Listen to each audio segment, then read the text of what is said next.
semara bumi sing lenggawe negara Madina sing mawan pojo ing pojo Beteng Kidul Wetan. Danyang Semara Bumi Mas kandha karo aku yen to kudu nganggo syarat srana. Syarat sranane apa? Abot Werkudara, abot. Nek tak kandhake kowe ora bakal iso lakon mujuti srana iki kudu dadi syarat para Drupadi kondur marang Praja ing Ngamarta. Nadyan kudu munggah gunung jegur segara. Aku sagu. Oh, nek munggah gunung aku percaya karo kowe. Kowe iki bola-bali munggah gunung. Nek jegur segara aku percaya karo kowe. Kowe bola-bali jegur. Neng iki syarat iki ora nganggo munggah gunung, jegur segara. Syaratnya iki kudu nganggo bebanten. Wah. Bebantene sapa sing kudu nganggo dadekke tumbal? Tinimbang aku kelangan barep sing duwe rasa sedih mergo kelangan bojo. Halu aku negake sapa sing dadekke banten tak nggone banten waton Drupadi. Bali nang Praja Ngamarta. Teman? Yo, tenan. Lahir batin? Lahir batin. Ora bakal mingguh kowe. Ora bakal mingguh. Rungana Werkudara. Rungana ingkang setiti miturut mata batinku lan sasmitaning Danyang Semara Bumi. Sing mapan ana ngleksanani. Wah, Kakang Mas sampun dipun penggalih. Monggo kundur mawon kula dherekaken gosik. Wah, durna bapakku. Werkudara piye? Dasare apa lan sebabe apa kudu nganggo banten patine Bagong. Perkara dasar sebabnya aku ora ngerti. Aku pengen entuk sasmita saka Danyang Semara Bumi sing tunggu ning pojok Beteng Wetan Kulon. Mau kidul kulon. Ha, ndeng kidul kulon. Karena Danyang iki pindah-pindah kok ora tetap kok. Wah, Ning pokoke Danyang ketok masilir kupingku. Wah, adem iki cetha nek kuwi lakune Danyang. wah, Ora sababe, nek pancen kowe kepengin bayu memulai ya jangka. Ana ing omahe Bagong takoni Bagong isih gelem melu Pandhawa apa ora. Dikandhake nek Bagong iki kudu dadi syarat timbuling para Drupadi. Ngono? wah, Bagong. Bagong. Bagong kuwi abdi Pandhawa. Nadyan wonge srogal-srogol. Nanging Pandhawa wis keputangan budi karo Bagong. Pandhawa tau tate dimong karo Bagong, digula wentrah karo Bagong. Apa Werkudara bakal mentala mateni Bagong? Nek perkara le mentala karo ora aku ngerti dhewe, kowe ora bakal mentala. Ning kowe iso nggunakake srana-srana. Merem dipet rasa weruh Bagong terus sikilmu tak kuncalke kena sirahe Bagong pecah wis pisah.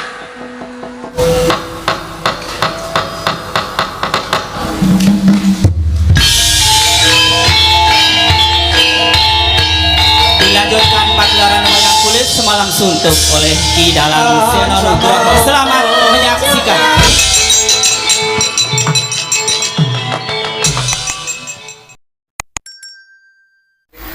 Niwangsung mono mati luwih. Kono sasminaning sun jagat wasisaning Upadara. Paman Mlasa Senar. Ayo ndadekake kakiat peglira si paman marira pijih enten ngajengan manira. Paman Patih Arya Sengguni, Paman Mlasa Senar. Kawula non nggih anak Prabu. Sakalangkung Gorawalan panampilipun ing abdi kepatihan. Sareng kula tampi timbalanipun Madu Kendra ing Ngastina. Wonten ing Jawi sanget kuwatos sing manah Pindaran Salomba pinanjaring alun-alun katemping samirana. Kumiti Racaruk maras. Nanging sareng wonten ngarsa Paduka tebih saking raos kemarasan nggih. Wanter sabda pangandika Paduka kepareng abdi cumadong dawuh kawula non nggih anak Prabu. Paman Mlasa Senar nggih. Kadiparan angresi paman ingsun percaya minangka dadi badal wakil ingsun Pranata tata rakiting negari Ngastina. Paman Mlasa Senar. Menawi Paduka ndak ngobak tata rakiting praja sadaya mboten badhe anguci wani. Para kawula sami sayek saka kaptiya karo luguring nusa bangsa tuwin negari Ngastina. Medhaipun para abdi Pedruit mboten kendhat anginipun sami gegladhen olah kridaning aprang. Sawanci-wanci praja Paduka katemping marang muka mboten badhe anggepok kanca Paduka anak Prabu. Ingkang bopeng kepatihan remuk kasawurna putung sumangga kabandhem nonggir kawula nun. Paman Loso Jenar nggih ndadosaken suka marwata suta raos ing manahipun ingkang putra Ngastina pakaran ingkang utama tindakna selawase lan prayogakna anggonira ngadhep ngarsane manira Paman Patih Loso Jenar. Kawula non kira anak Prabu sampun boten kirang prayogi pisuwanipun ing abdi kepatihan namung dereng lan sak sampunipun kepareng kula ngaturaken sembah pangabektinipun ing abdi kunjuk Sandhapada Paduka anak Prabu. Kula tampi dawuh sami-sami Paman Loso Jenar kaprayogakna anggonira ngadhep ngarsaning manira Paman Patih Sengguni. Kawula non sampun boten kirang prayogi nggih anak Prabu Ngastina. Bapa Mandurna Bapa ing Sukalima Sarawuh Paduka kula ngaturaken karaharjan rawuh ngandika Bapa ing Sukalima wonten negari Ngastina. Bapa Mandurna Bapa ing Sukalima Astaka swala sila berdobo, swalu gimbal, sumurante hawela, welaha. Nun inggih, Ger. Tansah pinanganing kawidatan ing sambi kula sawanipun ing Bapa ing Sukalima mangya widada.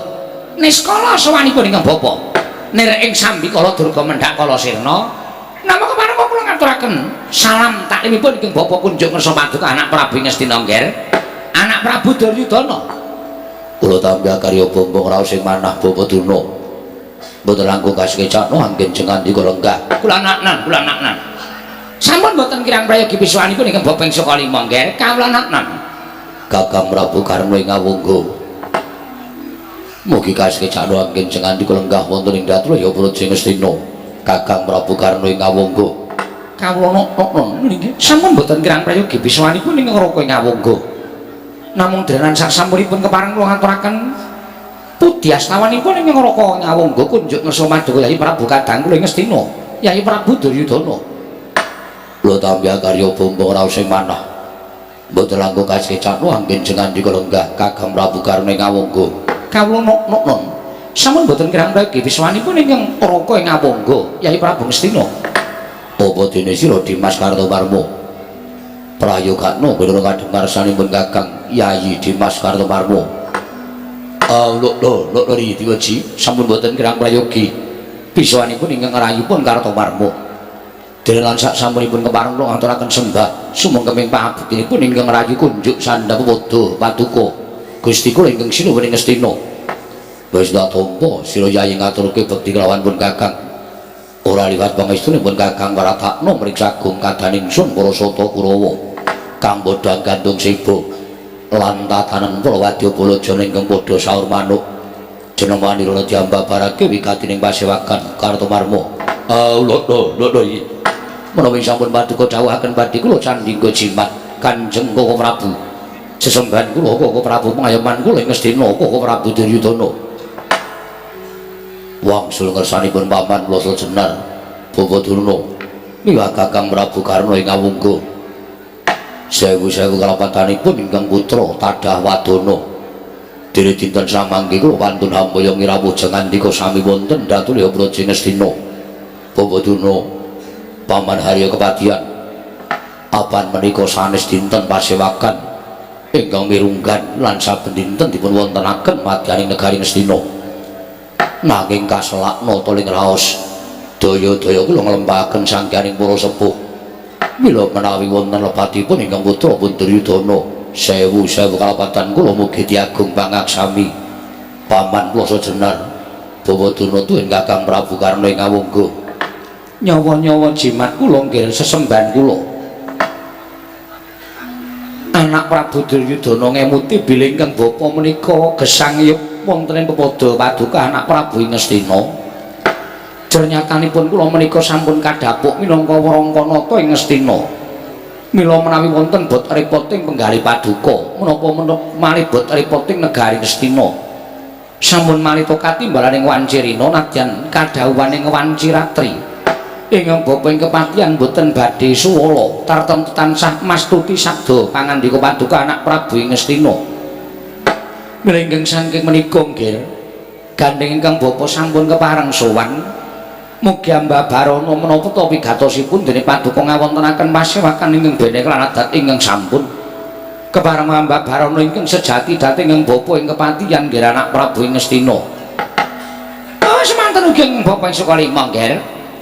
Kados kula gelak lampah kula. Daya-daya prapteng wonten ing Datu ya Praja Ngastina. Pangajaping manah tan boten wonten sanes kejawi namung enggal kula nampi sabda pangandika paduka anak Prabu ing Ngastina. Gandeng samangking bapa sampun kepareng sowan ing Datu ya Praja Ngastina tumunten Mbak Barono dhateng ing bapa ing Sukalima mugi kepareng suka paring dawuh. Wonten wigatos menapa dening paduka ngawontenaken pasewakan ingkang benen adat ingkang sampun ingkang bapa nedya nganglungaken jangga nelingaken karna mastuti sabda tama paduka anak Prabu Ngastina nggih anak kula anak Prabu Duryudana yayi semanten ugi kula ingkang ngraka ngawangga mboten wonten sanes kejawi namung tansah angrantu sabda pangandika paduka yayi Prabu mugi kepareng enggalih hamba Barono sejata sing pasewakan menika wonten paridamel menapa yayi Prabu Ngastina long-long rambyang linggang driya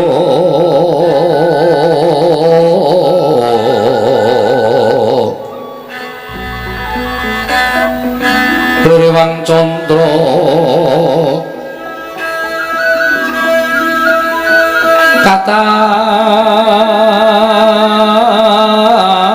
katawengan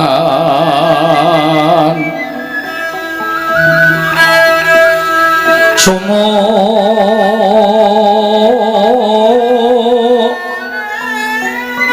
tenggas katu ritan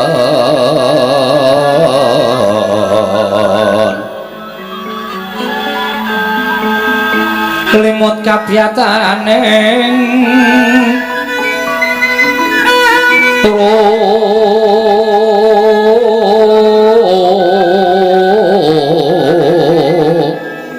Ojin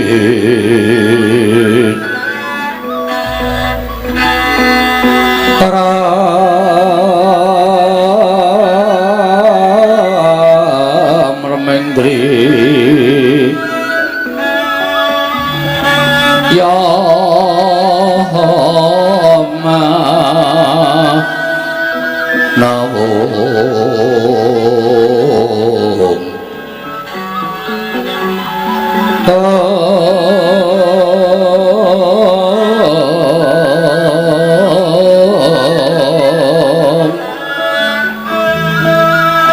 kekunging bang wiseso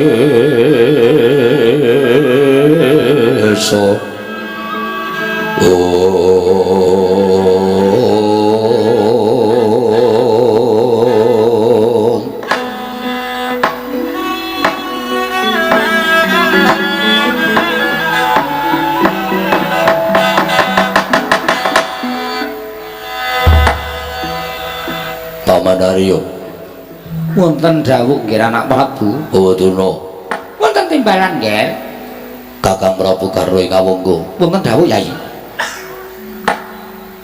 rinten pantaraning dalu kula menika mboten badhe saged pisah kalawan anggen kula tansah angen-nam dhateng kawontenanipun kadang kula para Pandhawa nadyan jagat menika sampun sami nyebat yen utawisipun Kurawa lan Pandhawa menika sederek tunggal Kanjeng Hyang Wiyasa ing sawarga monggo anggenipun sami badhe mestani ning tumrap Duryudana Pandhawa menika mujudaken satru munggu ing cangklaan Pandhawa menika kula anggep mangsa kula piyambak gumlaring jagat menika boten wonten ingkang kula anggep mangsa satru bebuyutan kejawi namung kadang-kadang kula para Pandhawa mila slaminipun menawi Pandhawa tasih gesang wonten ing alam padhang gesangipun Duryudana menika boten badhe ayem boten badhe jenak tuwin boten badhe kepenak manah kula rinten pantaraning dalu tansah dipun bebeda dhateng kawontenanipun para Pandhawa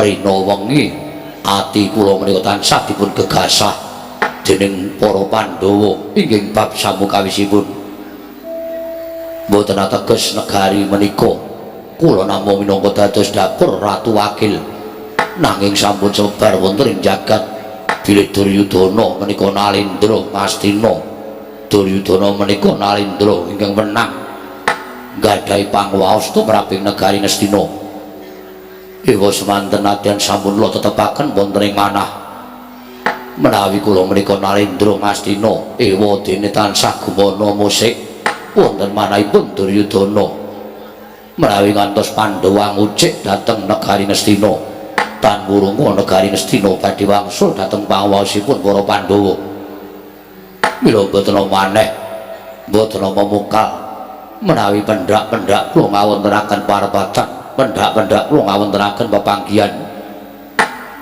pendak-pendak kula ngawontenaken pasewakan madaning negari Ngastina ingkang dipun rembag boten wonten sanes kejawi namung Pandhawa kados pundi srananipun Pandhawa saged cupeta umuripun enggalo sowan dhateng panguwasaning Gusti kados pundi Pandhawa enggalo tekaning pati sampun ngantos gegasah dhateng manah kula mila boten benten kaliyan ingkang sampun kirembag wonten ing madaning pasewakan ingkang sampun kepengker dinten menika kula ngempalaken sangganing para sepuh inggih namung badhe kula kanthi supados sak mangke saged damel srana supados dados jalaran sirnanipun para Pandhawa kula mboten kepengin Pandhawa lana urip wonten ing jagat raya mila dinten samangke kula aturi paring pangandikan boko setunggal kawiwitan saking Paman Harya Sengguni Bawadurna tuwin Kakang Prabu Karna ing Kawangga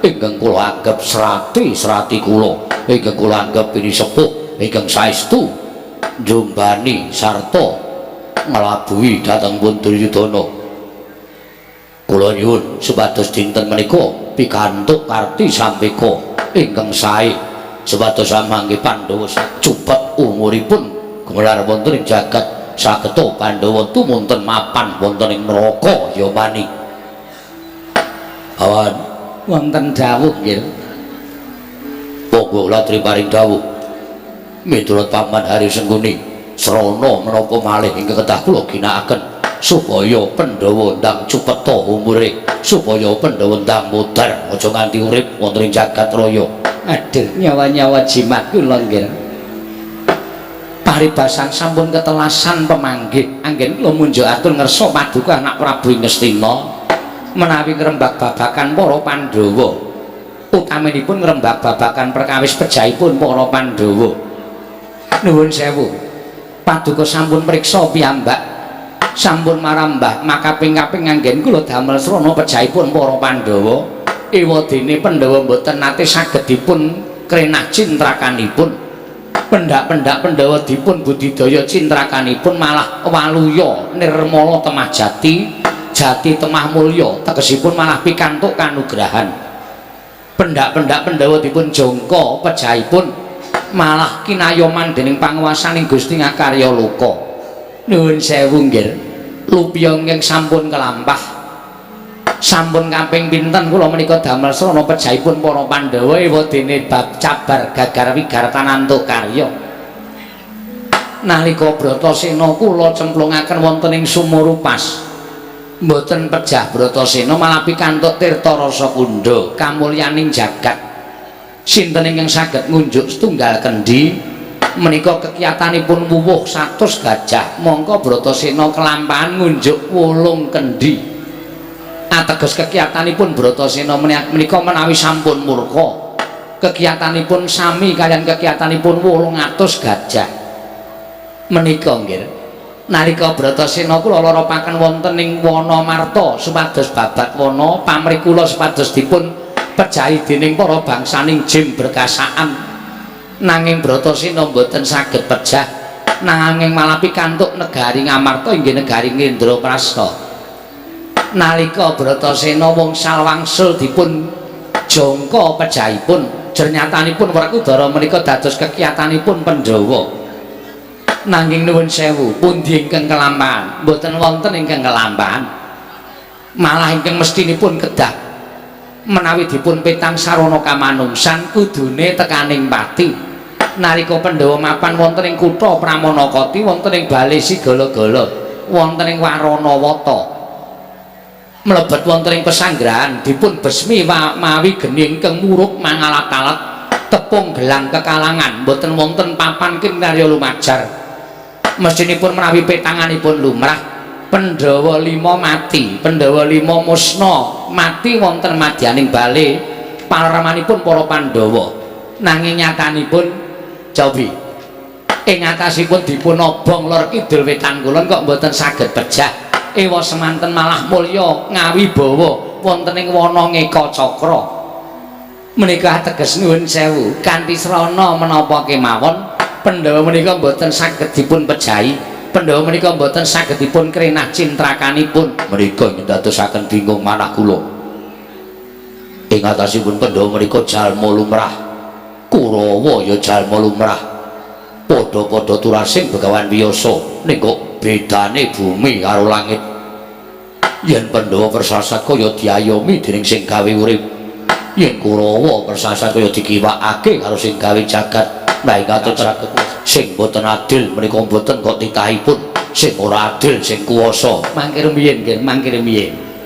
Sampun kesesa nglepataken dhateng ingkang kawasa. Nyuwun pangapunten, seklimah pangandika panjenengan nglepataken dhateng ing karya jagat menika mangke menawi Gusti paring bebendu dhateng negari Ngastina. Ingkang ngraosaken boten namung panjenengan piyambak nanging kawula sak negari Ngastina nderek ngraosaken. Sampun ngantos panjenengan nglepataken dhateng ingkang kawasa. Nuwun sewu, menika mangke badhe mboten sae kedadosanipun. Lajeng kula kedah kados pundi? Srana menapa ingkang kedah kula tindakaken? Nuwun sewu lho nggih. Janjanipun menawi kula petang-petang wonten mriki menika wonten tetiyang ingkang mestinipun saged damel srana pejahipun para Pandhawa. Dasar sampeyan opo matur ing kaya mekaten? Mergi Pandhawa menika dados siswanipun. Guru menika mesti ngerti dhateng keringkianipun Pandhawa. Ewa semanten menawi ngrembak bapatine Pandhawa kok saur manuk kemawon boten, munjuk atur kemawon boten. Nuwun sewu. Menapa inggih saged dipun wastani nek tata lair piyayi menika ceciklu wonten Ngastina ning batin ngemuli karo para Pandhawa. Tata lair tresna karo wong Ngastina ning batine ngrangkul karo para Pandhawa. Buktinipun ingkang dipun rembak patine para Pandhawa, wong dheweke ngerti keringkianing para Pandhawa kok tanpa matur, tanpa paring pangandikan. Niku ateges wisuh lumuh ngentasi perkara. Kose Dewate. Kose, sabar. Oh, kandhak bleguduk suwaru gembel, sumarante, hawela. Kakang Durna nggih. Ora usah dadak mbok sebut mboten samang sebut jenenge. Ora usah mbok arani. Sing jeneng wong tua kaya kula niku mang balang liring mawon wis krasa kok Depate. Mang lirik mawon kula iki wis krasa. Merga wong tua niku perasaane pekak. Peka, heeh. Nggih. Sampeyan krasa? Krasa. Kena ngapa sampeyan krasa kok ra munjuk atur? Merga kula bingung sampeyan. Pandhawa menika murid kula, Kurawa menika siswa kula. Apa ya wangun, apa ya bener ing atase kula menika guru. Lah kok kula mbelani salah sijining siswa. Kula menika mangke disebut guru sing ora iso digugu lan ditiru. Kula menika kudune tresna karo Pandhawa, ya tresna karo Kurawa. Pengajaping ati kula menika rinten pantaran dalu sing kula goleki mung kepengin Kurawa karo Pandhawa ki bisa rukun, aja padha pregejekan, aja padha bentak sirah. Niku kekarepane wong tua. Nuwun sewu. Nggih, pripun? Sampeyan duwe gagasan kaya ngoten kena-kena mawon. Ning sampeyan sakniki kudu krasa. Sampeyan sakniki mukti teng pundi? Teng negara Ngastina. Isa entuk brana picis pangkat derajat sapa sing peparing? Anak Prabu Duryudana. Sinuwun Prabu Dastarata. Tegesipun sampeyan urip niku urip merga mukti teng negara Ngastina. Mestine nek wong iso ngrasake mukti teng negara Ngastina niku labuh labet karo negara niku wis sak trepe. Ning kenging menapa sampeyan mboten labuh labet tumraping negara Ngastina? Mangke yen to. Nek Ngastina niku ketekan parang muka, ana wong sing arep jongeng kawibawane anak Prabu Duryudana. Oh, Durna niku mang dokok marep. Kula mati kinarya adeging kalanjanipun anak Prabu Duryudana kula sago. Kula mati aja kok mung dadi batang dadi bledok si bleget apa. Waton dadi cagak tuwaing anak Prabu Duryudana kula sago. Nek nuwun sewu, nek perkara nglabuhi kok mateni murid kula sing kula tresnani para Pandhawa. Nuwun sewu lho Dik Pante, niku sanes pakaryan kula. Boduna. Wonten dawuh nggih. Menawi jengandika mboten saged lan mboten purun damel srana pejahipun para Pandhawa, dinten samangke saged kula wastani. tata lair Babadurna menika nderek kula ning batin sampeyan iku mungsuhe Duryudana. Modal ora. Ya, ora. Wong ki saiki didelok muktine nendi, le peparing sapa, ya kudu manut karo sing peparing. Ora kok njur sak kepenake dhewe. Nuwun sewu nggih, menawi dawuh ngaten menika, manah kula bingung. Boten usah bingung. Ajrah kalian melaking Jawata. Duryudana sing nanggung. Nek ana dosane, ana lupute sing kudu mangsandak, kula sumpahke teng jagat manggawe karti sampeka piye carane Pandhawa tekaning pati. Nek ana dosane, ana lupute, kula sing nanggung, kula sing ajeng nyaur sesuk upama kula wis tekaning pati. Ya, niku nganten niku saniki mangendika. Ora ah-oh. Pendhita komeng ah-oh. Oh nggih. Bila dinten sampeyan kula triparing dawuh. Sampun wigih ringa-ringa kula mbetahaken karti sampeyanipun Babadurna. Kula mbetahaken keringanipun para Pandhawa. Kendas kalau gempol manyar-manyar duk neng dungkul wana dadyalah salah dadi mana. Nuwun sewu lho, Ger. Inggih kula badhe matur namung semunipun estunipun menika cengkah kalian batin kula. Wis ta, rasan dadak werna-werna. Gek ngendika keringkiane Pandhawa kuwi menyang endi dadak cengkah ro batin pun gek paring pangandikan. Oh nggih Dik Pati nggih ya abot tenan wong suwita menika nggih Dik. Nggih. Kudu iso ngerti sarta kudu iso ngaturake dharma bekti ya. Ya. Kula lakoni kaya ngeten iki mergo ngen kula tresna karo wong negara Ngastina. Kula lakoni kaya ngene iki mergo kula tresna karo para Sata Kurawa. Eka. Oke. Kula ajeng matur. Nggih, ngaten. Kakang Durna niku kudu sing tetep tangguh-tanggun. Nuwun sewu, Ger. Pandhawa menika menawi dipun prail utawi dipun pisahaken menika mboten saged pejah. Amargi Pandhawa menika gangsal kekiyatan ingkang mboten saged dipun pisahaken. Mila menawi kedah mejahi para Pandhawa menika sareng 5 cacahe. Upama Werkudara menika dipun pejahi piyambak, oh mboten badhe saged pejah. Kanthi srana menapa kemawon mboten saged pejah. Pandhawa menika 5 cacahe. Ngaten? 5 menika setunggiling angka ingkang sangat ageng tumraping daya kekiyatan. Dasaripun wonten negari Ngamarta menika panembah 5 menika sanget dipun tindakaken dening para kawula sanegari Ngastina. Turta dasar negari Ngastina menika ugi utawi dasar negari Ngamarta menika ugi 5 cacahe. Mula nek 5 menika dipun prail-prail mboten saged isa. Nek 5 menika sareng dipun pejahi menika badhe dados sarana pejahipun para Pandhawa. Terus carane piye? Sampeyan mang paring pangandikan nek 5 cacahe niku carane pripun? Ya Pandhawa 5 cacahe kuwi dikrenah patine, dikelumpukke. Ning endi ning alas apa ning segara terus dipateni bareng. Monggo 5 ning Pandhawa kuwi duwe kekuatan dhewe-dhewe. Pancen bener Dik Pati. Kekuatan ning Pandhawa kuwi luar biasa. Sing barep ya kuwi anak Prabu Puntadewa. Wong sabar sak donya ki sapa sing nguli anak Prabu Puntadewa? Sapa wong sing ikhlas sak donya ki sing nguli anak Prabu Puntadewa? Ayo kok dijaluk bandane, dijaluk patine wae. Nek kanggo kabungane wong liya, nyawane diwenehke dening anak Prabu Darmakusuma. Nggih. Aja kok dijaluk patine, dijaluk bojone wae dikeke kok. Mergo kanggo kabagane wong liya, dheweke ikhlas lahir batin, orang gundel, ngono. Aku tawar njaluk kok. Oh. Ming ra penak atiku. Nggih. Nika napa-napa diwenehke wong ikhlas wong sabar. Nika kekuatane ning gone ikhlas lan sabar. Nika mboten ngungkuli kali Sunan Prabu Darmakusuma. Mula kalau kengrat padha ngundangake nek anak Prabu Puntadewa meniku getih putih. Oh. Sami kali kula. Nggih to. Nggih. Ada? Terus Werkudara. Werkudara niku nggon kasantosan, nggon kekuatan. Ada?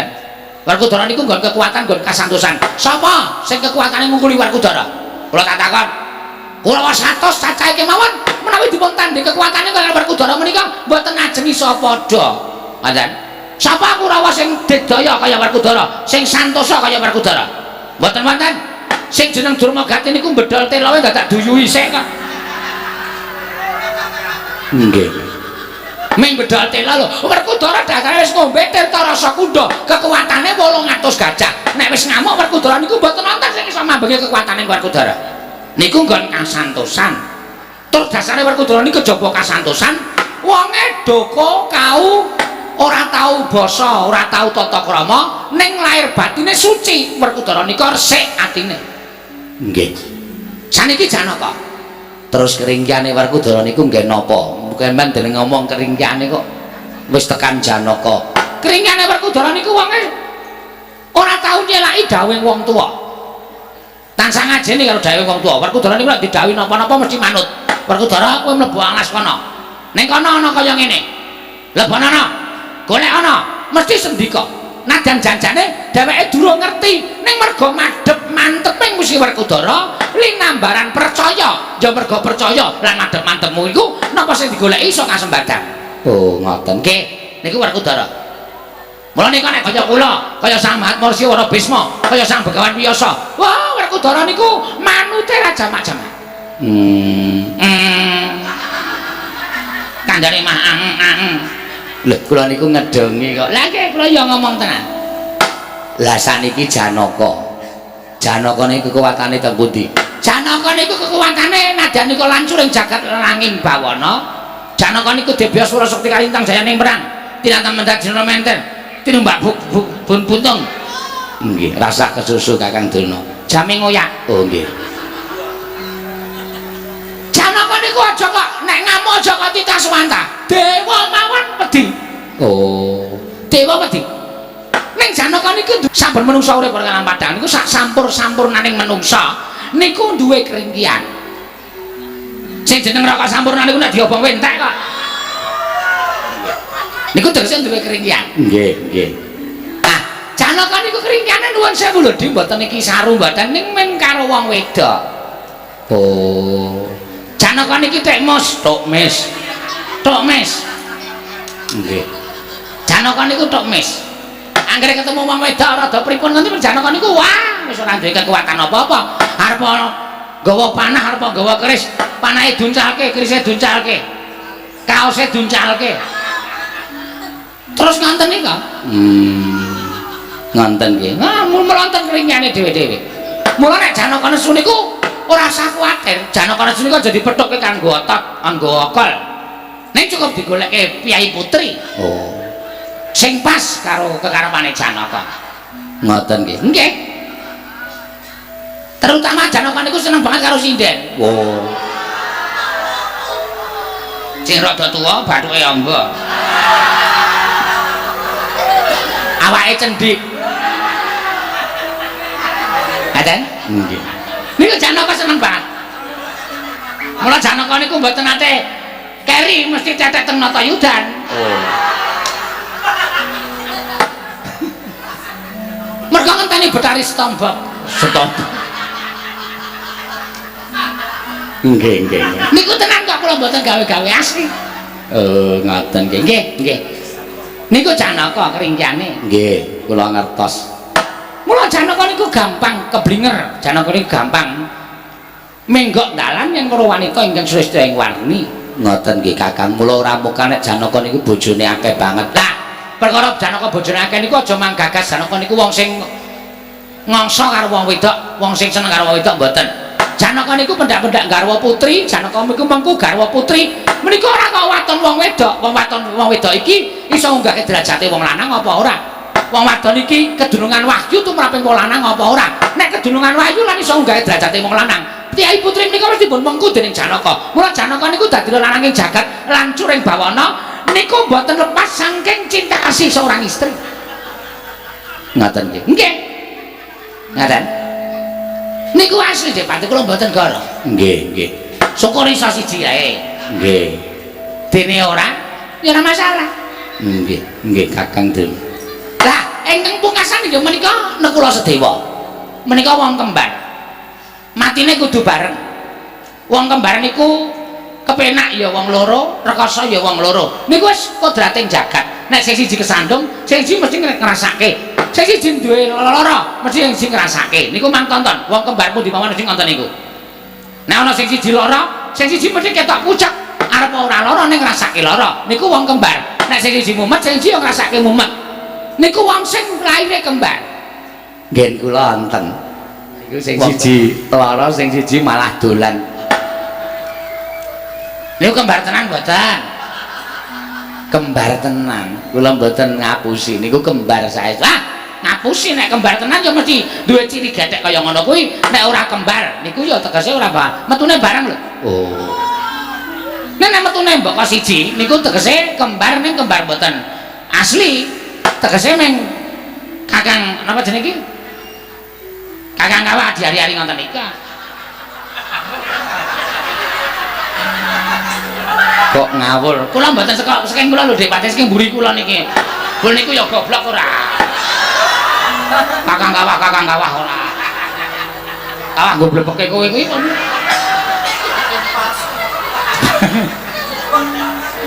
Nggih, sampean niku pendhita kan dadak noleh mburi barang. Karang lali e. Nek kae njaluk dikandani malah diblusoke kula niku. Ah, pancen. Ngoten nggih Kakang. Nggih. Kula Pandhawa kudu dipateni barang. Nek mboten dipateni barang Pandhawa niku mboten iso mati. Dijangka kaya apa mboten iso sirna. Saking main bumi krepel langit menika nggih. Nggih, matur nuwun. Kakang Prabu Karno, Wonten dawuh. wonten pangandika menapa ingkang badhe dipun ngendikaken? Nggih, bab perkawis menika kula namung sekedhap kemawon nggih kula badhe ngunjuk atur Perkawis Mrayai Prabu badhe ngersakaken pejahipun para Pandhawa tumrap kula saenipun dipun kencang Bratayuda dipun tantang para Pandhawa supados adu atos sing balung kuleting kulit menawi cara kados mekaten menika samangke kula kinten Paduka Yayi Prabu nggih badhe lega badhe kuncara asmanipun eman sanget ing atasipun Alendra Gong Binathara badhe mejahi dhateng para Pandhawa kemawon dadak mawi karti sampeka tur langkung malih nyuwun sewu lho Yai ngendikanipun para sepuh ingkang sami anjenengi madyaning pasewakan menika kala wau tumrap kula mboten wonten ingkang leres tumrap Kakang Prabu Karno boten wonten ingkang leres nggih amargi kegiatanipun Pandhawa menika mboten wonten Pandhawa kemawon nanging wonten kalih ing tasah anglambari kekuwataning para Pandhawa setunggal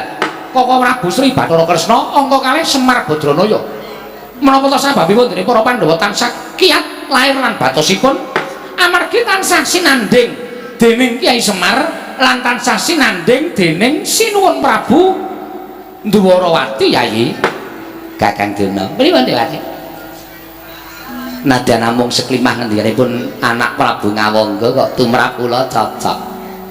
Jebul Pandhawa niku le sentosa ora kok perkara 5 cacahe ning perkara Kresna karo Semar. oh iya lali aku Lah tak tenan to. oh iya ya bener Dik Pati ngendikanipun anak Prabu Ngawangga iki pancen bener pancen Pandhawa ki lek sentosa merga diampingi karo titi sing Sang Hyang Bathara Wisnu ya kuwi Kresna angka loro Semar Badranaya Lah saiki mang golek Israna piye carane supaya Pandhawa iso tekaning pati. Pandhawa mati kudu bareng angka loro Pandhawa utawa Ngastina kudu iso gawe pati ning anak Prabu Kresna apa dene Semar yen ora loro kabeh ya salah sawiji Ngoten. nek ora Kresna ya Semar kudu mati Nek Kresna karo Semar angel dipateni terus kula tak takon sranane mateni Kresna niku pripun? Angel. Lah nggih angel wonten carane mboten. Kula lagi bakal mikir. mergo Kresna niku wonten sencaki nek ketemu kula wah kaya ketemu kue bolu bras Nggih. nek takon Semar mati niku gampang mergo Semar niku derajate ngaceplek derajat ping 800 dan 300 rupan Carane mateni Semar. nek Semar dijangka patine dijujuk mateni Semar ora iso Semar digawe ngenes Carane ngenes Semar anake sing dipateni wong ki nek arep gawe muring ning wong lanang siji dirusuhi anake loro dirusuhi bandane kuwi mesti muring Oh ngoten. nggih Petruk mateni Nek Petruk ra iso dipateni gareng sing gampang mawon wonge kuru sikile becik tangane cekot niku dikupeng Kurawa arep mlayu nang ndi iso gebuki sirahe mengke ra mati gareng ya nek gareng iso mati nek ora iso mati Bagong mateni Bagong niku wong drogak-droga nek omong sak penake dhewe ngaten tur niku ora tau nganggo petung Bagong diapusi Bagong timbali anak Prabu Duryudana diaturi sowane ning Ngastina mengko kowe arep diparingi dhuwit Brana Picis kowe arep dandani omahmu arep tukoke kendaraan Bagong mara tekan mriki diokon ngombe racun Bagong gletak tutuki modal nggih Bagong mati Petruk krungu Petruk sedih Wong sedih niku kembange wong mati. Petrus sedih lara, diabetes. Nggih. Stroke.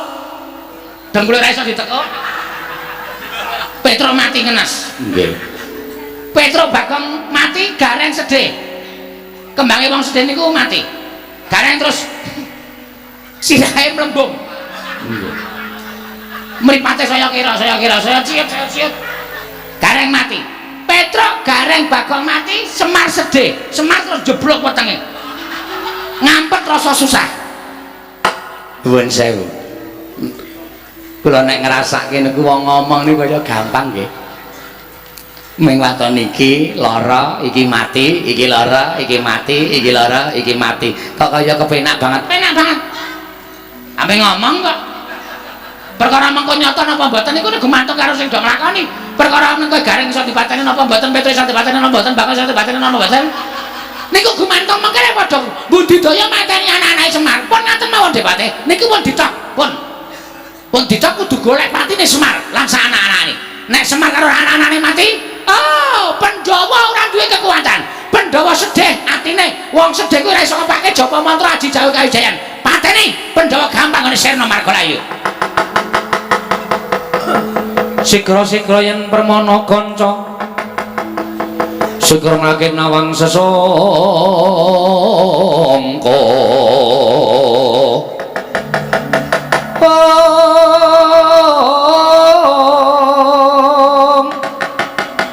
Nalindra mbek marwa sing sang katriku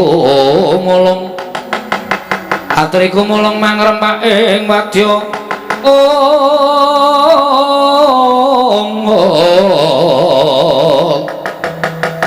Purda kurore kagiri-giri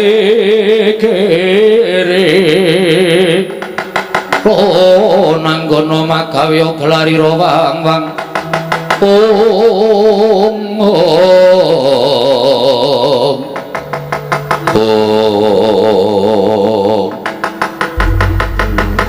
nalika semanten Drewili bunemaning sang Begawan Durna nganti kaya grojogan tinampi sanggya ingkang samya gantung sebo madaning datul ya Praja Ngastina liwati nampi nata ing Ngastina Prabu Duryudana ing batos mboten adamel jenjem tuwin tentrem nanging malah damel saya kodhong penggaling nata Ngastina Prabu Duryudana mila datan mobatan musik nganti kaya tugu Sinukarta nglenggahi sabda Brahmana Raja ngendika sepisan datang Kurawa Lawali kaya Wikresna tumamping delancang seta nalika semanten kasaru geger njaba apa to kang dadi darunane ora ana maten kang Gajah Medha Wanti lan kejawi namung sawanipun utusan saking negaring Amartana nggih satring Jodipati sawana satring Madukara Raden Werkudara Raden Arjuna ingkang dumraja tanpa pangling mriku kadidine sawanipun kadang kula Jodipati kaliyan Madukara kasinggihan mekaten tumuli katimbalana menapa wigatosipun nggih paman lenggahing mlayogi kula nok ngestaken dawuh kadangipun Kakang Yai Werkudara padha raja saprabanira Dimas wah Duryudana kakangku iya slamet aku ngaturake basa aku katura Dikepenake nggone padha ngabiyantono saning anak Prabu Duryudana. Yai Werkudara padha kanthi harja Karna kakangku slamet bektiku katura tak tampa Dimas Yai Arjuna padha raja sapratamu Dimas koko pigati kalawan Bapa Durna ya pancen mangkono ngertiya yen wis ana telung candra hetung kulungguhaning dina samengko Drupadi Mbak Yuku ilang saka negara Ngamarta monggo ora ana baban kang mengo hondo kang sumindhi wis ora kurang-kurang nggonku nyebar wadyabala telik sandi supaya goleki Drupadi samanggaken dhateng Paduka Bawa Durna borong anggenipun badhe paring mangsulan dhateng pun Werkudara Oh inggih ngestaken dawuh kemarin kula badhe majengaken kula ngabiyantara kula semanggaken Bapa ing Sukalima mula gandeng kowe kuwi Brahmana lan kowe tak percaya dadi guruku mestine kowe iso nuduhake menyang endi dununging para Drupadi Mbak Yuku Durna bapakku lole menehi kaya karo sing wedok kuwi dadi jalaran lungane sing wedok iya angka 3 Sing lanang wis ora sentosa. Tegese piye? Wong wedok lunga saka omah mengko wis ana 3 sasi kuwi ana jalarane ya kuwi males sing lanang. Males sing lanang tegese piye? Tegese mbah kapan aku ora ngerti sing lanang tau konangan. Bekasan sing wedok terus males lunga saka omah. Lho, kuwi jalarane wong wedok lunga saka omah ki kaya ngono kuwi. Ya. Nek sak ngertiku barep ora bakal tumindak kaya ngono. Barep kuwi wong suci lahir batine. Barep kuwi ibarate menungso sing ora kelepetan dedusan kuming pakartine. Turahe pira diitung nganggo driti cecak kadalula cecak kadalula. Nek tiba cecak kuwi berarti ora lunga, ming ning jero omah utawa ndrek ning sorolongan. Oh. Nek tiba kadal iku lho ndrek ning pekarangan. Mbok nek sentong mbok ning kamar mandi lan sak piturute. Nek ula Iki tegese gawa wong. oh Lah saya aku tak takon karo kowe Dropadi. Lungane dina apa? Anggara. Anggara ki apa? Ora tayang pendhita kok ora ngerti anggara iki lho. Anggara ki Selasa. Anggara Selasa terus kasih apa manis? Anggara kasih. Selasa kliwon. Waduh kuwi demit-demit do metu. Yo. Anggara kasih kuwi anggara kuwi 4 kasih kuwi 7. Ngawur to ben meneng wae rasa cerewet. Wong ngomong kok dipancai wae. Hitungane dhewe-dhewe saka 5 karo Plata Jenar ki dhewe-dhewe hitungane. Ora usah dadi padake. 7 karo 4 iku dijumlah dadi 16. Kuwi ora lumadoh. Mengko bakal bali marang negara Ngamarta ning jebul bareng tak takoke karo Danyang Semara Bumi. Sing lenggah negara Madina sing mamanen pojok Beteng Kidul Wetan. Danyang Semara Bumi mas kandha karo aku yen to kudu nganggo syarat srana. Syarat srangane apa? Abot Werkudara, abot. Nek tak kandhake wis ora bakal iso kelakon mujuti srana iki kudu dadi syarat para Drupadi kondur marang Praja ing Ngamarta. Nadyan kudu munggah gunung jegur segara. Aku sago. Oh, name munggah gunung aku percaya karo kowe. Kowe iki bola-bali munggah gunung. Name jegur segara aku percaya karo kowe. Kowe bola-bali jegur. Neng iki syarat iki ora nganggo munggah gunung, jegur segara. Syarat iki kudu nganggo bebanten. Wah. Bebantene sapa sing kudu nganggo dadeke tumbal? Tinimbang aku kelangan barep sing duwe rasa sedih mergo kelangan bojo. Halu aku negake sapa sing dadeke banten tak nggone banten waton Drupadi bali nang Praja Ngamarta. Teman, Yo tenan. lahir batin Lahir batin ora bakal mingguh kowe. ora bakal minggu. Rungana Werkudara. Rungana ingkang setiti miturut mata batinku lan sasmitaning Danyang Semara Bumi. Sing mapan nang ngleksanani. Wah, Kakang Mas sampun dipun penggalih. Monggo kundur mawon kula dherekaken Gusti. Wah, durna bapakku. Werkudara piye? Dasare apa? Lan sebabe apa kudu nganggo banten?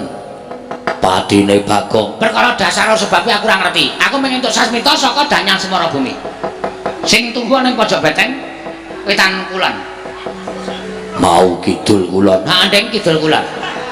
Karena Danyang iki kok pindah-pindah kok ora tetap kok. Wah, Ning pokoke Danyang, ketok masilir kupingku. Wah, adem iki cecok nek kuwi aku ning Danyang. wah. Ora sababe, nek pancen kowe kepengin bayu memulai ya jangka. Ana ing omahe Bagong takoni Bagong isih gelem melu Pandhawa apa ora. Dikandhake nek Bagong iki kudu dadi syarat timbuling para Drupadi. Ngono? Wah, Bagong. Bagong. Bagong kuwi abdi Pandhawa. Nadyan wonge srogal-srogol. Nanging Pandhawa wis keputangan budi karo Bagong. Pandhawa tau tate dimong karo Bagong, digula wentrah karo Bagong. Apa Werkudara bakal mentala mateni Bagong? Nek perkara le mentala karo ora kuwi aku ngerti dhewe, kowe ora bakal mentala. Ning kowe iso nggunakake srana-srana. Merem dibet rasa weruh Bagong terus sikilmu tak kuncalke kena sirahe Bagong pecah wis pisah. Bagong mati. Apa mau ora mentala Janaka kon mencang langkap sarana mungkur. Janaka ki wong titis. Jempare ora usah didelok. Lesane wae mesti kena. Mula Janaka kon mungkur, kon mentang langkap, colke jemparing kanthi mungkur, aja nyawang Bagong. Bagong mesti modal. Wis ngono wae, wis dadi syarat baline kunduring para Drupadi nang negara Ngamarta. Nadyan ora weruh aku ora bakal mentolo. Nadyan boten sumarep kula boten badhe mentolo bapa menemban. Ya nek ora mentolo ya wis ora usah dadak werna-werna ndang bali ya. Ning para Drupadi ora bakal timbul labor-labet karo para Pandhawa. Wah. Janaka piye? Nggih kula piyambak ugi bingung. Aja bingung, aja bingung. Apa kowe luwih mentolo? Nek anak Prabu Puntadewa sedih, penggalihe merga kelangan garwa. Wong sedih iki kembange wong lara. Wong lara kembange wong mati. Nek nganti anak Prabu Puntadewa iki kok sedih, atine grantes saben dina, terus ketukulan lelara. Nek ketukulan lelara ora iso ditambani, terus tekaning pati. Apa kowe milih kelangan kakang tinimbang kelangan batur? Lah nek aku luwih kelangan batur. Batur ki dudu sapa-sapa. Batur ki dudu anak dudu kadang. Meng melu ngemprek ngono bae. Mula nek nganti kowe ora mentolo ya wis ora apa-apa. Ning ora bakal kowe kelakon ketemu karo Dewara Drupadi mbakyumu. Adamu sepuh nalika Ngamarta bakal saya lara penggalihe. Wong lara ki mesti bakal tekaning pati, mbuh suwe, mbuh cepet mesti bakal dipundhut marang panguwasaning Cakang Purwendak. Mergo wong lara ati ki ora duwe tamba. Wong lara ati ki ora ana tambane. Kejaba tambane yen to engkang bisa gawe seneng ing ati, mongko sing gawe seneng ing ati wis ora ana ning negara Ngamarta. Ana Prabu Puntadewa tekaning pati, Bagong urip ning kowe sedih selawase urip. Oh, mlawan namung pejaipun para Pandhawa ki mawon menika mangke badhe kasembadan. Dasarmu apa kok iso ngaturke bakal kasembadan? Bagong mati, kula wis matur to. Nek kepengin gawe pati ning para Pandhawa niku kudu matine Semar lan saana-anane. Nggih. Monggo niki wis ana srana Bagong tekaning pati.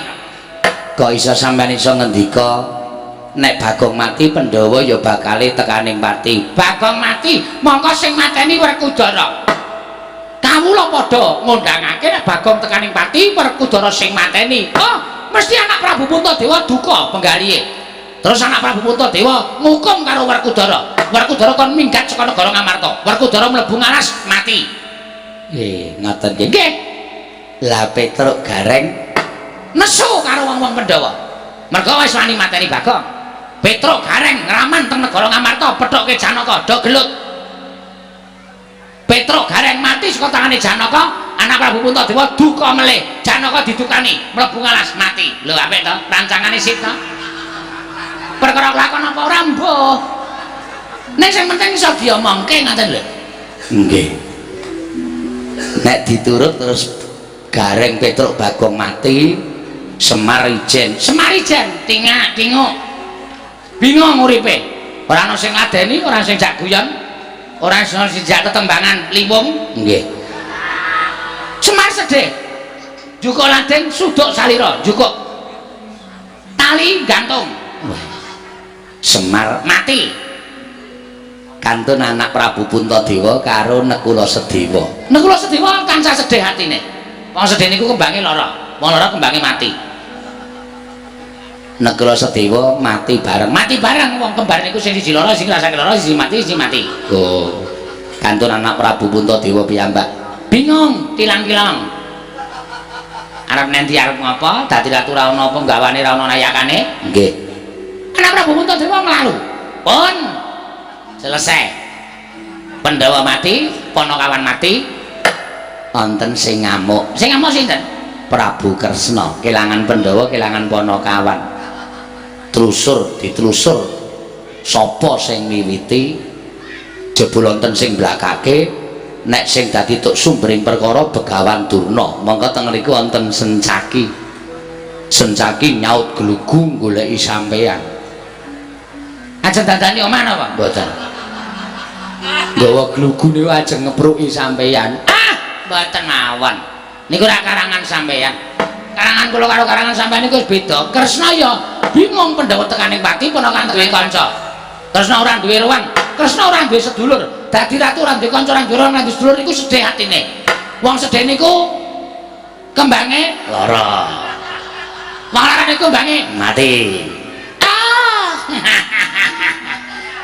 sedaya bakal tekaning pati. Kabeh mati, Pandhawa mati, Prakresna mati, ponakan mati. Terus sing teng donya ming Kurawa. Kurawa. Nggih, Kurawa ya sedih nanti kanca. Kurawa do sedih kabeh.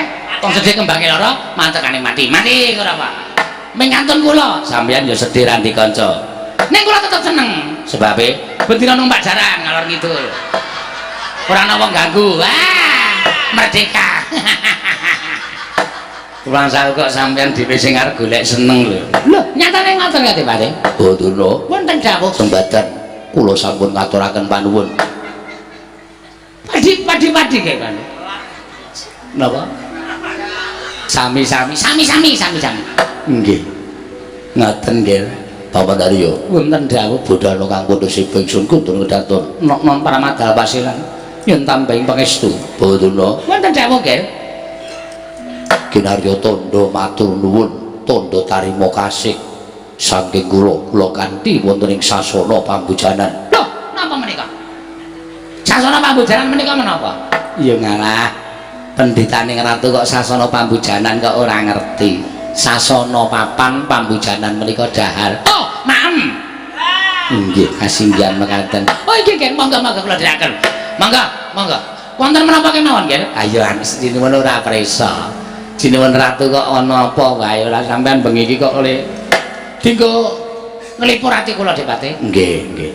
Kakang Prabu Karno. Nuwun sewu Yai, bab perkawis menika kula mboten nderek. Kula semanggaken Pawan Haryo. Wonten dawuh Tatanan para sata Kurawa lan para kawula. nun inggih, ngestaken dawuh. Kartowarma wonten timbalan Budhana kang putusipun ingsun kundur kedatun. Nuwun Pramadal Pasilan. Si sampeyan mau dikanthi dahar sareng kembul bujana kalih sinuwun Ngastina. Lah kok mboten kanthi kanyono-nyono kok malah pun mrepeki kalih ingkang rayipun sengguni. Ngeten Depate. Nggih. Niki supaya Kurawa duwe gawean. Kurawa sing pun budal sajuru-juru niku Nggih. didhawuhi supaya gawe srana cintrakaning Werkudara. Lho mangkene to. Niki janjane sampeyan niku nuwun sewu, carane wong niku le mikir pripun to. Werkudara wis saguh gawe pati ning Panakawan, jare patine Pandhawa niku nek Panakawan tekaning pati niku bakal ringkih para Pandhawa. Nek Pandhawa ringkih gampang gone gawe pati ning para Pandhawa. Ning kok niki molak-malik malah saniki Kurawa kon nyegat lakuning Werkudara kalih Janaka niku pripun? Oh, sampean ora ngerti kok. Niku jane kabeh ora mung Karti Sampeka supaya Werkudara mateni Panakawan. Lah sing teng wigati ra patine para Pandhawa, ora ngoten kan? Nggih. Pandhawa ora kudu mati kan niku? Nggih. Kersane Yudana ora Pandhawa mati. Nek Pandhawa mati benggane anak Prabu Durna nika ayem tentrem jinem. Nggih. Nah, niki gandeng Kurawa wis budal, terus Werkudara kali Janaka niku wis mapan teng negara Ngastina. Ala apa? Ngibarate kaya dene sinambi nyilem ngombe banyu. Mangriyen to. Niku tegese napa? Sinambi nyilem ngombe banyu. Mungkin nek durung nganggo bahasa Indonesia ora apik, ora wangun dikira nyalai pakem. Sinambi nyilem ngombe banyu menika, sinambi menyelam minum air. Tegese kejaba Werkudara niku mengke nek upama ora iso dipateni kalih para sata Kurawa, Werkudara tetep ngestokke dawuh kula mateni Bagong. Ning kalah cacak menang cacak. Nggih. Werkudara mati teng negara Ngastina ya apik. Perkara patine Bagong mon kok gampang. Ning sing penting Werkudara mati. Nek Werkudara mati niku teges galian anak Prabu Duryudana niku bakale ayem trentem. Nggih. Ngaten? Oh, nggih. Sagu mboten? Sagu. Nek sagu kula diketapke. Terus kula tak takon karo sampean, Kurawa Kada Baris niku ajeng napa? Kula tak takon karo sampean. Kurawa Kada Baris niku wigatine napa? Wong Ngastina ora ana mungsuh, ora ana paramuka Kada Baris. Baris kok seneng ora jama-jama nek kon gelut kalah. Nek kon Baris seneng ora jama-jama. Niki rak saora-orane nglatih supaya iso ditontonke teng kawula sak negara Ngastina. Ngaten? Pun Kurawa diklumpukke kok nyegat Werkudara. Oh nggih, ngestokke dawuh. Lah sampeyan Kula mengke ajeng awat-awatis kok kadohan nek Werkudara ketok atine miyur ajeng kula kuwatke supaya tetep mateni Bagong. Oh nggih. Mengke nek nganti Werkudara malah ndakwa Kurawa gawe perkara wani ngeroyok kalih Werkudara. Kurawa kalih Werkudara niku wis ora rukun. Nang ngendi papan mesti gawe bentak silah dadi gejekan. Oh. Dadi tumrap Werkudara nek Kurawa ngeroyok Werkudara niku wis dianggep lumrah. Oh, nggih nggih. Ngoten nggih Kakang. Nggih, pun ngoten mawon kula tak budhase nggih Dipati. Nggih nggih ngatos-atos. Kula tak mangkat cendak ketinggalan kereta. Oh, nggih nggih ngatos-atos Kakang Merbayu. Nyuwun pamit Dipati. Ngatos-atos. Bubar barisan paman ngawe melih para anak-anak sampean Kurawa. Enten apa wae? Kok mboten wiwitan sadurunge pacak baris. Lah kok pas barisan rampung kok sampean ngundang Kurawa melih. Enten apa? Kula tuju sasana nyandung dawuh lho. Paman Kartomarmo cumadung dawuh.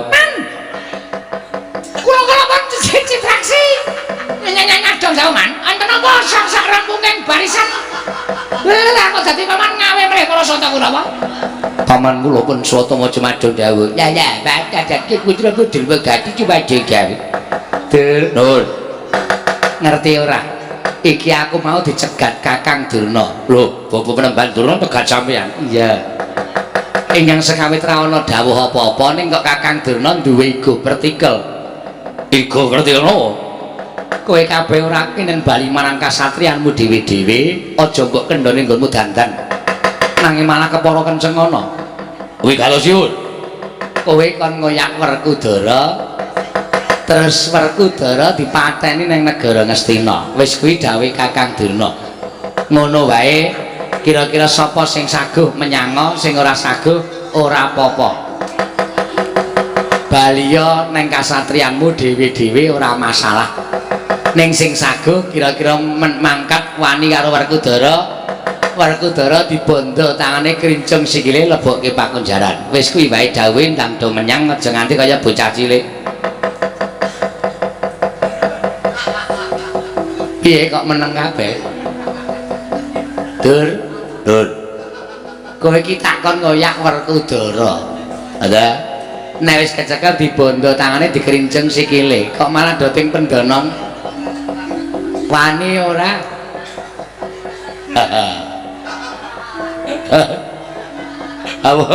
Apa ya mang takoni mangopahi pinten miliar menungso niku menurut gelem wani karo Werkudara. Ora bakal ana sing wani. Tur nggih boten ketemu ngakal to man Werkudara jare wis saguh mateni Bagong. Bapak Durna niku wong tuwa sing kurang gawean. Wong tuwa sing gawe perkara. Wis gawe perkara Werkudara kon mateni Bagong niku mengke nek Bagong nganti tekaning pati kriwikan dadi grojokan geguyon dadi tangisan. Ora urung ngembet kesametaning para Kurawa. Lah kon niki malah aneh-aneh.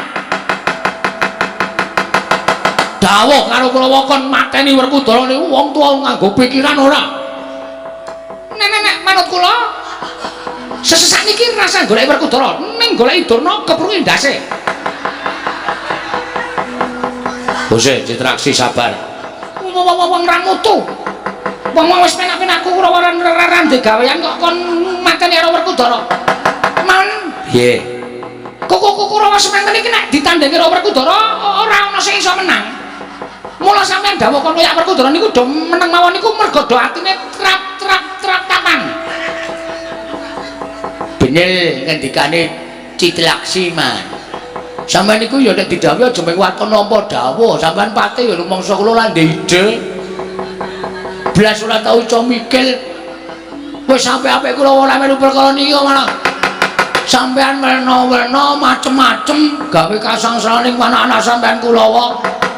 Nek nyekel Werkudara niku bab sing angel kok njur sak kepenake dhewe ora. Aku mkandha to, sing wani sapa? Nek perkara ora wani sak karepmu, sing wani kon maju, sing ora wani do mulih ning kasatriyane dhewe-dhewe. Dawuh iki ora kudu. Mula sapa sing ketok wani karo Werkudara sinambi njajal ketrimaning uripmu mangkat. Sing ora wani ora mangkat ora apa-apa. Wis ngono wae pikiran dhewe-dhewe nek ado menyang-menyang nek ora Ya sing ora plinteng ora. cengkune plinteng. Wong dawuh kok cak kepenake dhewe tanpa nganggo pikiran. Sing do wani mangkat sing ora wani mulya. Akhire iki wis dadi satriyaning Plaja wis dadi Pangeran Pati disumpah supaya wani lan nampa dawuhing pepundhen. Ngene iki lak lipur kabeh nggih Mas. Lah iya. Oh, pati sengkune wani iblis ora. Weh, ya wis yo. kalah cacak menang cacak. Upama mengko kalah ya do mundur rasa dipeksa, pokoke sak titahe ketok nyambut gawe. Lah nek ngoten mangkat alon-alon. Kersanipun kados pundi dene ingkang rayi itu wonten dipun gendong medal Jawi wonten negari Ngastina. Janawa wonten dawuh. Kowe kelingan ora? Duk nalika kowe nangis gondeli karo aku. Inggih. Nalika aku pamit bakal golek ngelmu kasampurnan papane ana jroning segara. Golek kang aran Tirta Pawitra maning suci kabeh padha nangisi karo Werkudara. Apa ana jamak lumrahe ngatasé wong gayuh ngelmu kok nyemplung telenging segara. Kabeh padha ngarani yen to aku tekaning pati.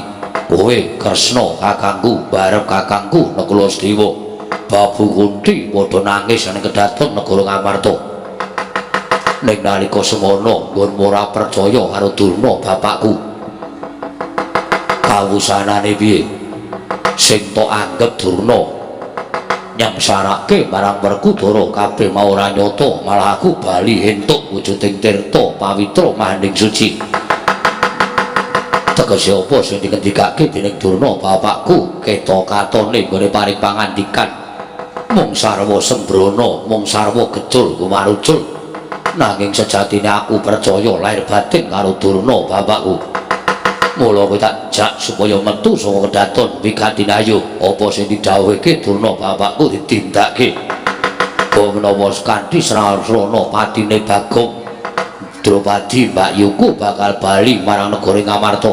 Kakang Mas, nanging menapa inggih badhe kula lan panjenengan samangke mentala dhateng pun Bagong ora mentala sebab apa? Apa abot Bagong tinimbangane Drupadi? Mula wektu dina iki ora sadadakaken gunung tanpa guna. Ayo budal ning Karang Kadempel Bagong diku. Werkudara, Werkudara. Dursasana kakangku. Ngoyak karo aku merepeki papanku nggonku sak jagung karo Janaka. Kowe nang kene padha karo kowe mlebu kandhang macan. Wong Pandhawa mlebu negara Ngastina mbuh kuwi dianggep sedulur. Apa dudu sing baku kowe tekan Ngastina padha karo Sarapati. Ora duwe niat aku gawe perkara karo Kurawa. Niatku mung ketemu karo Durna bapakku. Ora sandhakaken gunung tanpa guna. Ayo kowe tak bondo tak krincung sing mleboke Pakunjaran. Ora tak nepangan kowe mati garing ning jero Pakunjaran. Pandhawa kelangan Werkudara ora ana sing nggo kekuatan apes jurite para Pandhawa. Ora sandhat tak nglakoni perang gedhe Bratayuda. Pandhawa mutar moko siji. Wah, wong gerak karo dideplok ndase. Baju rene yen pengen jajal karo Werkudara. Wah, tebak dadamu ngene wargane. Iki kowe apa aku sing bakal tekaning pati? Kakang Citraksi Mengkono Adi Janaka. ngejak pirang dina yo tak laden leganing atiku. Tatap kemudoran sang jebel dadamu. Iki ora wahi wancine cakilan. Ayo kowe apa aku sing tekaning pati? Lelele no pangendamu Janaka, kowe tak pateni bojomu rondo kabeh. Aku ning nggonanmu terus aku foya-foya. Ora wis omong ta. Kowe iki rasa sok aneh-aneh. Wong Dursasana wae kalah kok kowe maju. Aduh.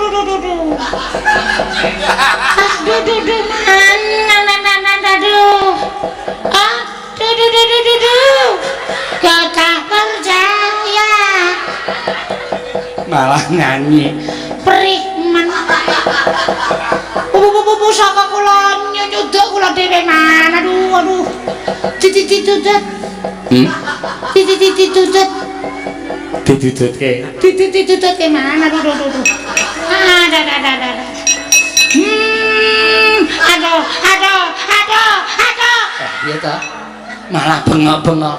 Lara man. Lara. Aduh. Mang ditidoni sik.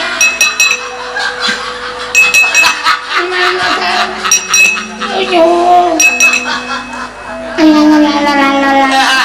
Alon-alon. Iki yo alon-alon. Ora bengak-bengok kok ndak malah krungu jan. Aduh.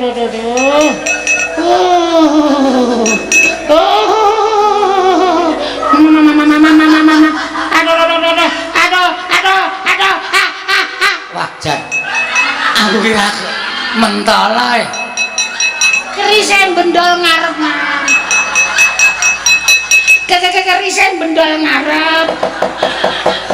Nang ngarep ucul niku tatune jembar banget aduh. Aduh. Mangan tak dudutke. Iki. Aduh. Ngampet sik. Diambet supaya aja nganti lara. Aduh, jangan keparasan.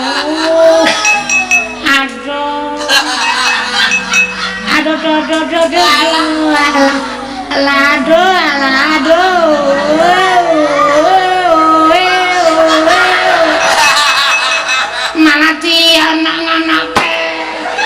Ipate ditotok. Sampeyan kurang ajar kok. Loro-loroe.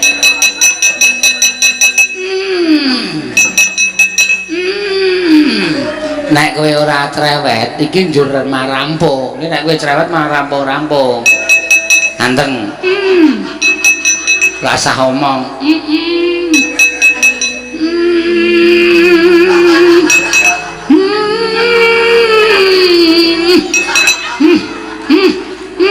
Dikit lagi, Man. Dikit lagi.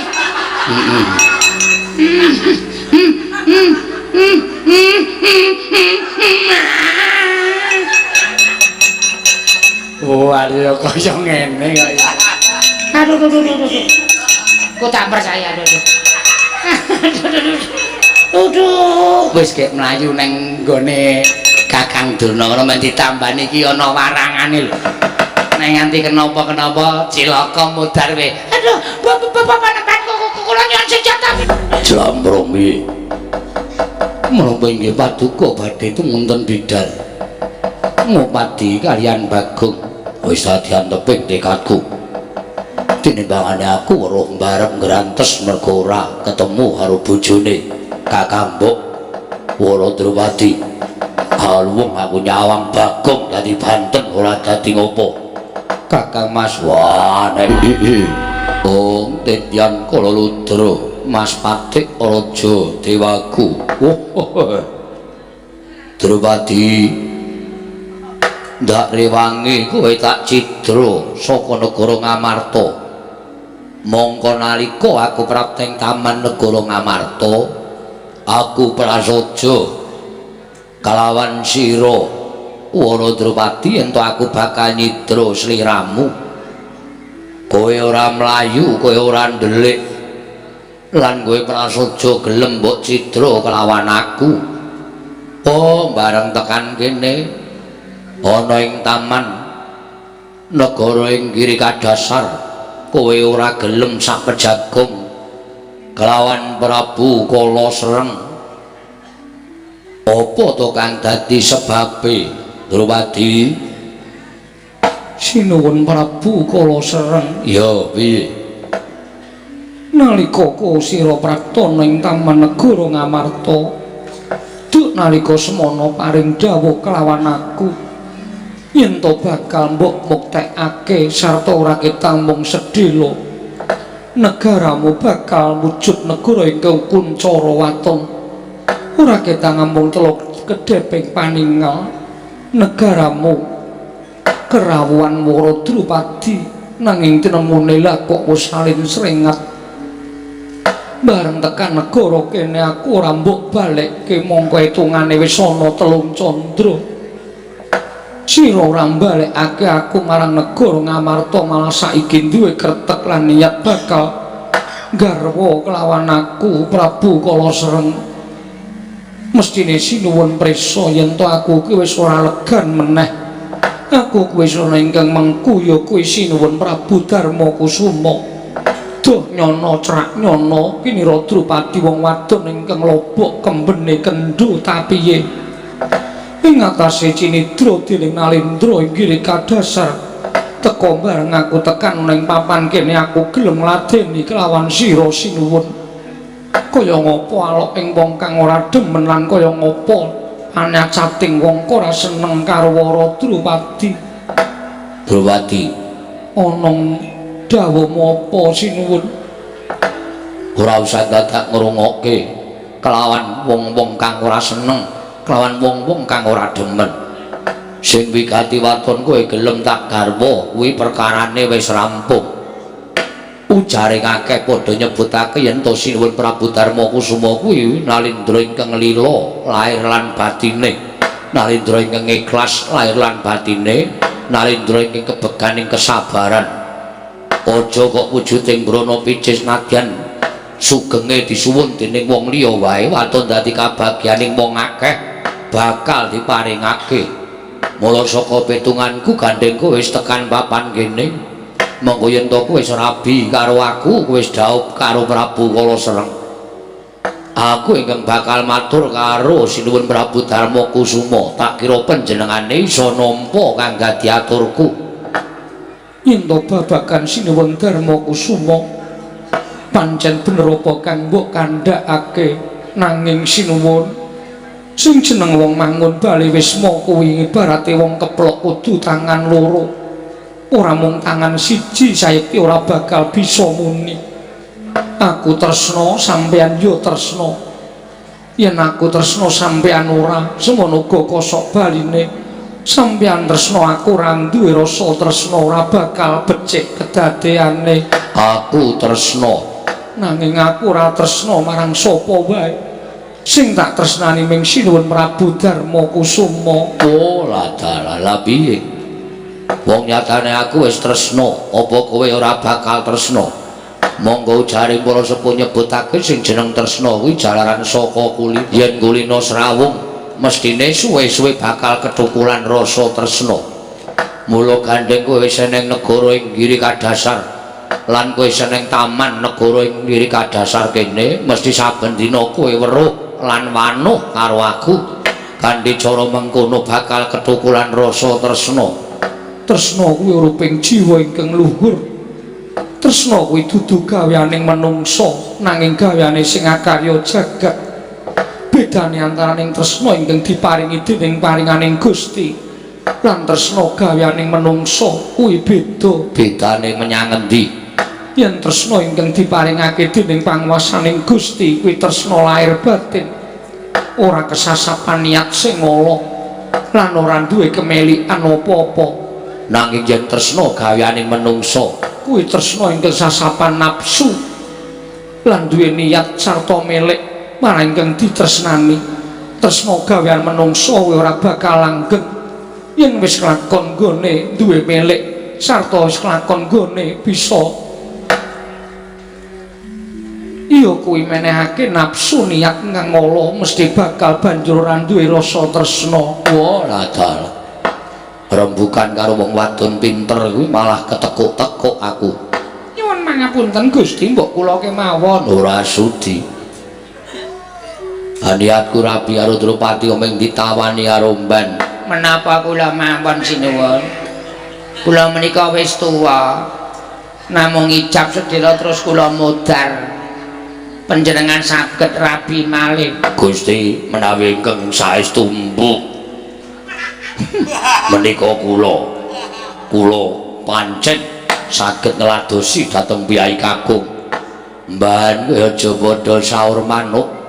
Atiku lagi bunek, rasaku lagi kodeng. Mergo aku ditampik karo Wara Drupadi. Nanging ora nedya tekan semene niatku nggonku bakal ndhaup karo Wara Drupadi. Ibarate taunana windanana. Yen wis ana wiya sing pangandikan saka Wara Drupadi sagu nampa aku bakal dhaup karo Wara Drupadi. ora gampang sinuwun. Ora gampang piye? Ya senadyan aku ora mbok balekke marang Praja Ngamarta. Upama saterusé aku mapan ana ing kene. lan mbuh mangsa kalapa aku pinaringan rasa tresna marang panjenengan nanging isih ana syarat rana ingkang kudu mbok lakoni. Aku kudu nglakoni apa? Gandeng sampeyan ki wujude buta, betah buteng aniaya. Mongko buta kuwi kebekan watak angkara budi candala upama aku pinaringan rasa tresna lan gelem mbok mengko garwa. Sampeyan kudu resik lahir lan batin aja nganti aku kelepetan dedosan. Resik lahir lan batin carane piye? Kudu siram jamas ana ing pitung sendang ing mapan ana ing lengkeng Ngaldaka. Pitu mau kudu jangkep. Yen wis siram jamas ana ing pitung sendang ana ing lengkeng Ngarga, ndak anggep Sinuwun Prabu kala sereng wis bali suci meneh lahir lan batin oleh ketek ora kepeklepetan dedosan. Dedosan ning Madyapada sarta dedosan ning wewatekaning buta sinuwun.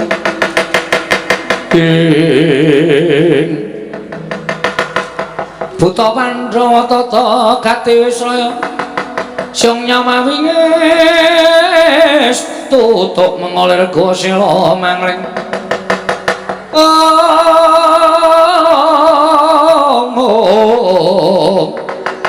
Tutuk mengolir gosila mangling.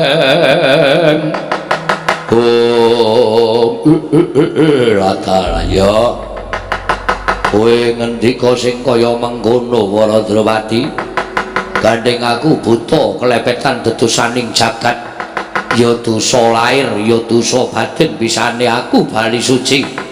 Yen to aku kudu siram jamas ana ing pitung sendang ereng-ereng ing Ngaldaka.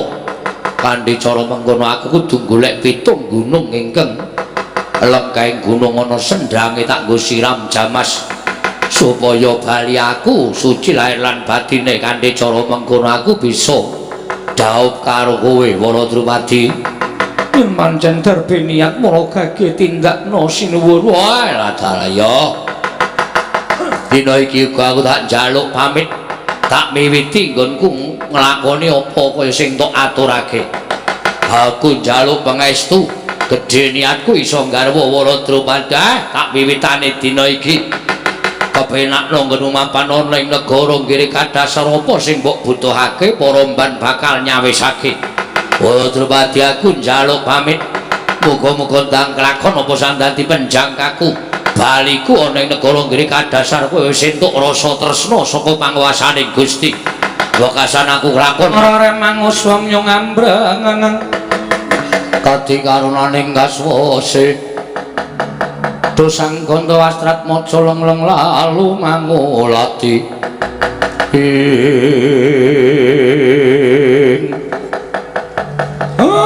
Ndara Werkudara bekti kula Den. ya tak tumbuk. Ndara Werkudara Ndara Janaka bekti kula nggih Ndara. Ya garing, ya garing tak tumbuk. Ndara Janaka Ndara Werkudara bekti kula nggih Gus. Ya piturut tak tumbuk. Ya piturut tak tumbuk. Ndara Werkudara Ndara Janaka bekti kula nggih Den. Ya Bagong tak tumpuk. Enten apa gawe kaget rawuh tanpa sraba-sraba? Mboten wonten menapa-menapa kok mak jelek rawuhipun Ndara Werkudara. Kula ingkang ngabdipun Semar nyadong dawuh Den. Semar. Kula Prataku ning Karangkadempel. Sayekti mung bakal nanting karo kowe. nanting perkara napa? Kowe ngerti apa ora? Yen to Mbak Yuku ya kuwi Waradrawati sawetara lunga saka negara Ngamarta. Gusti Ayu Waradrawati tindak saking negari Ngamarta. Ya, Lah sebabe aku dhewe ora ngerti. Nganti tekan dina iki ora ana sarta ora bisa ditemokake. Mula banjur barep kakangku utusan karo aku sowan menyang resaning Begawan Durna ya bapakku. Aku takon menyang endi dununge Waradrawati. Durna bapakku paring dawuh Waradrawati sayekti bakal bisa bali marang negara Ngamarta, nanging lamun negara Ngamarta kudu ana tumbal. negara Ngamarta kudu ana tumbal. Lah tumbale napa? Napa Semar sing ken ngupaya tuwin ken goleki? Kula golekane. Nek waton cetha tumbale Wah, Semar. Kula. Kowe tresna karo Pandhawa apa ora? Lahir batin to, Den. Sikil dienggo sirah-sirah dienggo sikil kula nika tresna kalih para Pandhawa. Pripun sampean ajeng dawuh napa? Yen kowe tresna karo para Pandhawa, tegese kowe kudu ikhlas. Ikhlas bab napa? Jarene Durna bapakku sing kena dienggo tumbal balekake Drupadi Mbak Yuko ora liya kejaba mung siji. Wah, Pripun ampun ragu-ragu. Bagong anakmu tak boyong tak dadekke tumbal.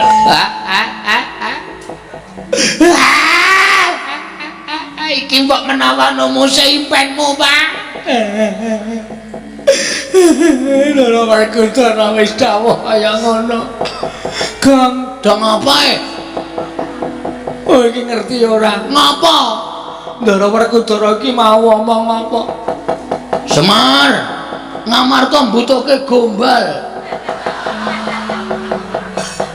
Wondene gombal mau ora iku cuma mung sandangane Bagong.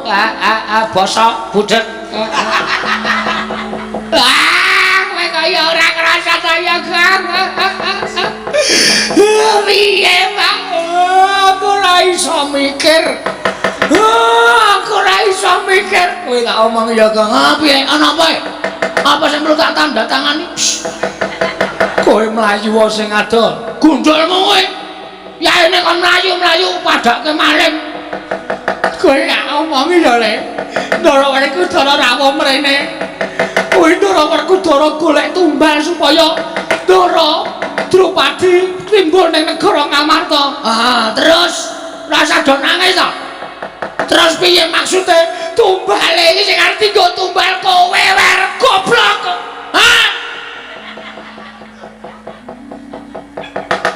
Aku Ndara Werkudara omong dhewe.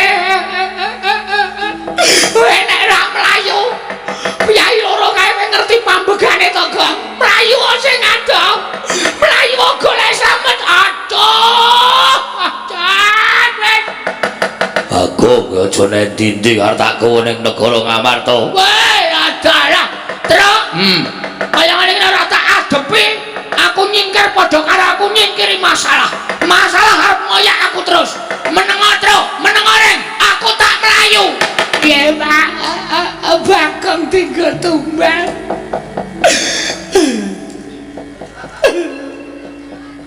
Bagong tinggo tumbal, Pak.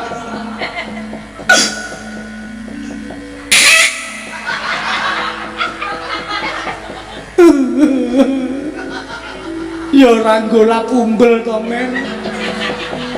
Ndas kok nggola pumbel. Aku dhewe ora mentolo. Lah kok kelakuane ndaraku kaya ngono apa Ngamarta ki ora enek Sinuwun Darawati apa piye to?